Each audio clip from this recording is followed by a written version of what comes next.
ቤተክርስቲያኗ እንዳታድግ ከፍ ከፍ እንዳትል የሚቃወሟት አካላት አሉ። አጽራረ ቤተክርስቲያን ናቸው። በይበልጥም ከአጽራረ ቤተክርስቲያን ለየለየላቸው ብቻ ሳይሆኑ ውስጣችን ያሉ ውስጣችን ሆነው የሚያስማሟት ቤተክርስቲያንን የሚያስማሟት የውስጥ ቀበሮና የውጭ ቀበሮ ብንለው አይከፋም። እንጀራዋን እየበላን እንለውጣታለን እንቆጣጣራታለን የሚሉ አካላት በጣም የበዙበት ዘመን ነው ይሄ ዘመን። ሰባኪ ወንጌል የመቅጠር ላይ ማንም ጥረት የሚያደርግ የለም። ለምን እንደሆነ አይገባኝም። ስብከተ ወንጌል ለመቅጠር እንዳንጃ ሰባኪ ወንጌል ቅጠሩልን የሚል ቢሮ የመጣ ሰራተኛም የለም፣ ኃላፊም የለም።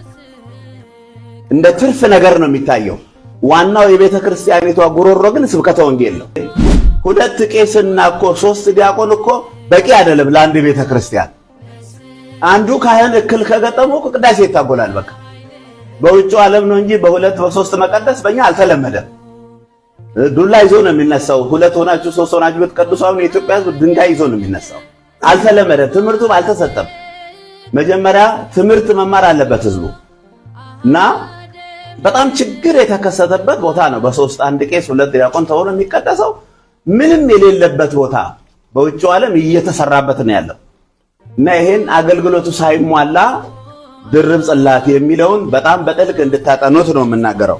ቤተክርስቲያን ይዞታ ያስፈልጋታል፣ ልማት ያስፈልጋታል። በአካባቢው ያሉ አስተዳዳሪዎችም ደግሞ ለቤተክርስቲያን ቦታ የመስጠት የመቃብር ቦታ የሃይማኖት ቦታ የመስጠት ሕገ መንግሥት ላይ ግዴታ ነው። ዲቁናና ቅስና ላይ እንግዲህ በጣም ያው ጥንካሬ ወስደን እየሰራን ነው።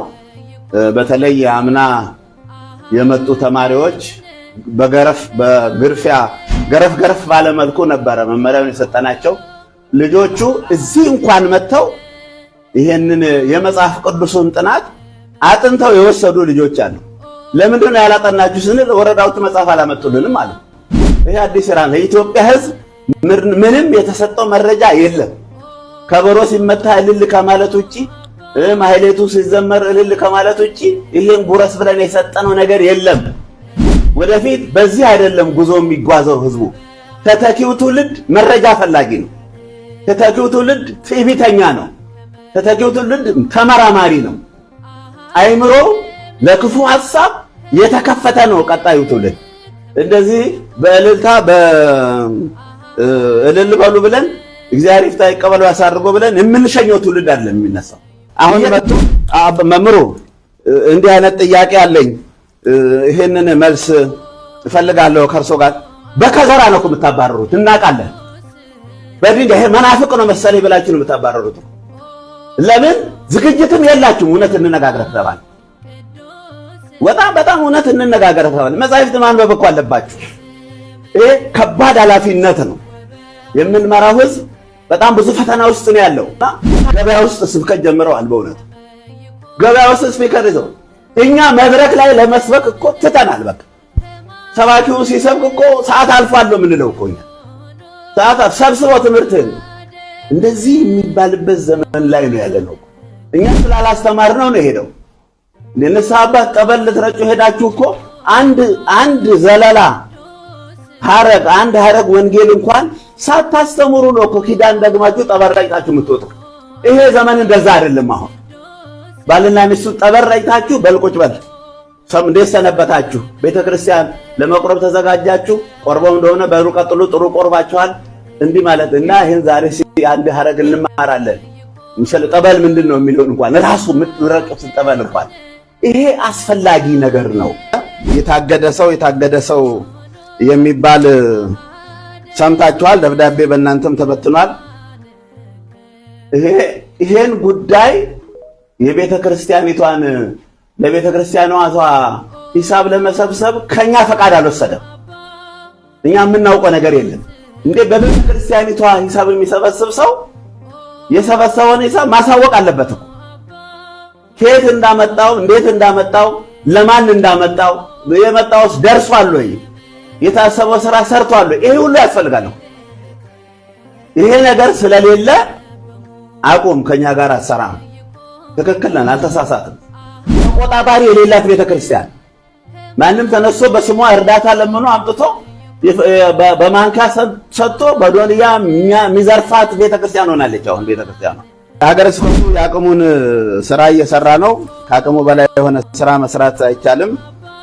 እየሰራን አልሰሩም የሚሉ ሰዎች እንዳሉም ተነግሯል። እነዚህ ይህንን የሚሉ ሰዎች እንግዲህ በመሰረቱ ሊመሩን የሚፈልጉ ሰዎች አሉ። እጃችንን ይዘው እኛ የምንለውን አድርጉ የሚሉን ሰዎች አሉ። እጃችን አይያዝም። እኛ ደግሞ ብዙ መንገዶች ተከፍተው እንምራችሁ ተብሏል። በመጨረሻ ሳንጨበት ሀገረ ስብከቱ ሳይጨበት ሲቀር መዋቅር መቃወም ነው የጀመሩት። ቅድም ያልነው ሰው አለበት። አሁን ይሄ ከተማ ውስጥ የሚጻፉ ጽሁፎች ሁሉ ምንጩ እሱ ነው። በተለያየ መልኩ እናገኘዋለን፣ እናውቋለን። መዋቅሩን ከተቃወመ ሰው የመዋቅሩ እኮ ተከታይ አይደለም። የመዋቅሩ አንድ ኮሎኔል የሚመራውን ብርጌድ የበላዩን መንግስት ከተቃወመ የዛ ኃላፊ አይደለም ማለት ሌላ ነው ዓላማው ማለት ነው። ብዙ ዓመት ተቀምጠው ምንም አልሰሩም። እንደውም እንግዲህ እንጃ ደብዳቤ ጽፎ ሊያዛውረን ይሆን አናውቅም። ቢዛወሩ እያለ ነው። ደብዳቤ ጽፎ እንጠብቃለን። የሚጽፈው ደብዳቤም ካለ እንጠብቃለን። በቅርቡ መዛወር አለባቸው። እዚህ ሀገር መጥፋት መሄድ አለባቸው። በአካባቢም እንደ ስጋዊም ብናይ ይሄ ጋሞ የሱ ሀገር አይደለም፣ ሌላ ቦታ ነው። እሱ እንደ ስጋ ብናየው ማለት ነው። እንደ ስጋ አናይም። እኛ ማንንም ከማንም አንለይም። እሱም ከሌላ ጋር የመጣው እኛም ከሌላ ጋር መጥተናል። ግን ቤተክርስቲያን ሰብስባላለች። አገሩ ተቀብሎናል። አብረን እየሰራን ነው። እንዲህ አይነት የሰዎችን ቆሻሻ አስተሳሰብ ለማንሳት ነው የምናገረው። ሀገረ ስብከቱ ሌባ ተብሏል። ሌባ ከዚህ የበለጠ ውርደት የለም። በእውነቱ የውሳኔ ሀሳብ ውስጥ መግባት ያለበት ጉዳይ ነው። እንግዲህ እኛ ፐርሰንት መጠየቅ ወንጀል አይደለም፣ ህጋዊ ነው። ቅዱስ ሲኖዶስ ያስቀመጠው ነው። በሀገሪቷም ህገ መንግስት ፐርሰንት እንደምንሰበስብ የታወቀ ነው። እና ይህንን ትልቁን ቤታችሁን ዛሬ የሰበሰባችሁን ቤት ዛሬ የሚመራችሁን ቤት እናንተን ይዞ የተሸለመውን ቤት ሌባ ባለጌና እንደ ስደቦ የሚባል ነገር አለ። ግን መናገር ስላለብኝ ነው የምናገረው። ህዝቡ ግን ሀገረ ስብከቱን አልጠላም። የአርባ ምንጭ እኛ ጳጳስ ስራ ውስጥ ምን አገባን? እኛ ሀገረ ስብከቱ ስራ ውስጥ ምን አገባን? እግዚአብሔር ይጠይቃቸው እንጂ በእውነቱ ግን እኛ ምንፈራው ይሄንን ነው። ይሄ ወሬ የሚያወራውን ሳይሆን እግዚአብሔር ይጠይቃቸው የሚለው ህዝብ እኮ በጣም ሊከበር ሊፈራ ይገባል። በእውነት ሽልማት ካላዘጋጀን ብላችሁ የምትጨነቁ ሰዎች አላችሁ። እኛ ወረዳ የምንዞረው እኛ ጉባኤ የምንሰራው ለማስተማር የምንዞረው ሽልማት ልንለቅም አይደለም። ወይም እንዲህ አይነቱ ወረዳ እንዲህ አይነት ግብዣ ጋበዘን ለማለት አይደለም። ወንጌል ለማስተማር ነው። ሂሳብ ምርመራ ሀገረ ስብከታችን ልኡካን ከሀገረ ስብከታችን ልኡካን ሄደዋል። ሂሳቡ ምርመራው ሲመረመር በየዓመቱ እንነግራለን። የትምህርት ቤቱንም የሌላውንም ገቢ ሂሳብ አጠቃላችሁ በአንድ ቋት አርጋችሁ አንድ ካዝና አርጉ፣ ምርመራው ወጥ ሆኖ አንድ ላይ ነው የሚመረመረው የሚል መመሪያ ሲሰጥ አያገባችሁም፣ ልትመረምሩን አትችሉም የሚል ምላሽ ተሰጠን ከሰበካ ጉባኤው። አዲስ የሚሰራው የቅዱስ ገብርኤል ሕንፃ ሀገረ ስብከቱ ላይ ቀርቦ በጥናት 11 ሚሊዮን ከባንክ እንዲበደሩ የፈቀድነው እኛ ነን። ከሀገር ሽማግሌ፣ ከህግ አዋቂ፣ ከምሁራን ክፍል ከራሱ ከሰበካ ጉባኤው መሃል ጥምር ኮሚቴ አቋቁመን መርማሪዎቻችን ገብተው እንዲመረምሩ በራችሁን ክፈቱ አልን ማለት ነው። በዚህን ጊዜ ይሄ ኃይል ሲጠናከር ደብዳቤው ሲደርስ ለመርመራው በር ከፈቱ። ቀጣይ እንዲህ ቢሉሳ ምን ነበር የሚቀጥለው? ፖሊስ ይዘን ነበር የምንገባው ማለት ነው። ህጋዊ አካሄድ ነው። ይሄ እንደሚመጣ ያውቃሉ እነሱ። ከዛ ላይ ምን ይሆናል? ፐርሰንት ይወጣል። ህግ ነው ሲኖዶስ ላይ ወጣው። ቤተክርስቲያኗ የምትመራው በህገ ሲኖዶስ ስለሆነ ባለሀብቱ ህዝበ ክርስቲያኑ ስለሆነ ሪፖርቱ ወደ ህዝብ ቀረበ ማለት ነው። ሀገረ ስብከቱ ለህዝቡ አቀረበ። ለምን አቀረባችሁ የሚሉ ሰዎች ተነሱ። ሪፖርቱ ቀርቧል፣ የከሌ ስም ይሄ ብዙ ጊዜ ተነስቷል ተባለ። አንድ ሰው እንግዲህ ብዙ ቦታ ላይ ስራ ከነካካ ተደጋጋሚ ስሙ ይነሳል። ሌቦች ናቸው፣ ዘራፊ ናቸው አላለ። ይሄ አሰራር ህጋዊ አይደለም፣ ይሄ አሰራር በህግ ያስጠይቃል እያለ ሪፖርት አቀረበ። ሪፖርቱን ህዝቡ አጨብጭቦ ተቀበለ። ከዛ በኋላ ሳምንት ውይይት ይደረጋል ተብሎ ነበረ። ሰዎቹ በእለቱ ጠባነሱ። አንዱን ካህን አደሙ። ከዛ በኋላ አቆምን። በህዝቡ ሁሉም ወደየቤቱ ሄደ። ከዛ በኋላ ጠብ መድረካችን ላይ የፈጠሩትን አካላት አግደናል በቤተ ክርስቲያናችን። እዚህ ሀገር ጋሞ ጎፋ ሀገረ ስብከት ከተቋቋመ ጊዜው ጀምሮ እንደምንሰማው በታሪክ ቅኔ የተቀኘ ሰው እዚህ ሀገር የለም። አቋቋምም የዘለቀ የለም። ብዙ ሰዎች ብዙ ምሁራን መጥተው ይህን ሀገር አገልግለውታል። አሁን ነው በአዳሪ ትምህርት ቤት ቅኔ ልጆች የተቀኙት አሁን ነው። አቋቋም የዘለቁት አሁን ነው። በተለይ ከአሌ የመጡ 2 ልጆች ቅኔ ተቀኝተው አንዱ መጽሐፍ ሊማር ጳውሎስ ገብቷል። አንዱ ደግሞ አቋቋም ሊያስመርቅ ጎጃም ሄዷል። ሙያቸውን ለማስፋፋት ማለት ነው። እና ሀገረ ስብከቱ በዚህ ሀገር ያልተሰራ ነገር እየሰራ አልሰሩም የሚባል ቋንቋ ተሰጥቶናል። ብዙ ደግሞ ቅዳሴ የዘለቁ ልጆች አሉ። እዚህ ግቢም ሲመጡ ዲያቆናት ምን ሊያደርጉ መጡ?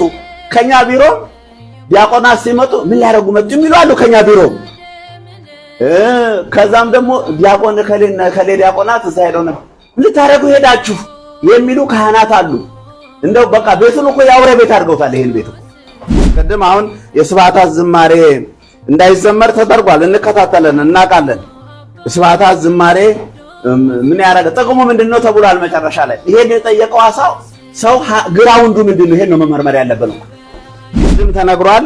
በደንብ አድርጋችሁ እኛ የሰው ጥላቻ የለንም፣ ግን በመዋቅራችን የሚመጣውን አካል በጣም ነው የምንቃወመው ማለት ነው። ቤተክርስቲያኗ መዋቅሯ ሲፈርስ፣ መዋቅሯ ሲናድ፣ አባትና ልጆች ሲለያዩ ምንም ያልጻፉ አካላት ዛሬ እንኳን ደስ አላችሁ ብለው እየጻፉ ነው። ቤተክርስቲያን 6 ዓመት ሙሉ መከራዋ ስትበላ ምንም ዝም ያሉ ሰዎች ዝብት ግን እንወስዳለን።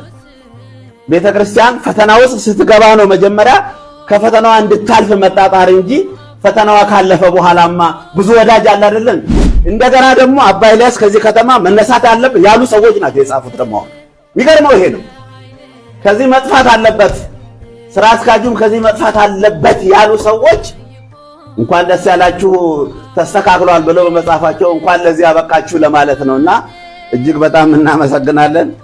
እግዚአብሔር ይህን ጉባኤ ጀምረን በሰላም ለመፈጸም ያበቃን። ክብር ምስጋናችን ይድረሰው።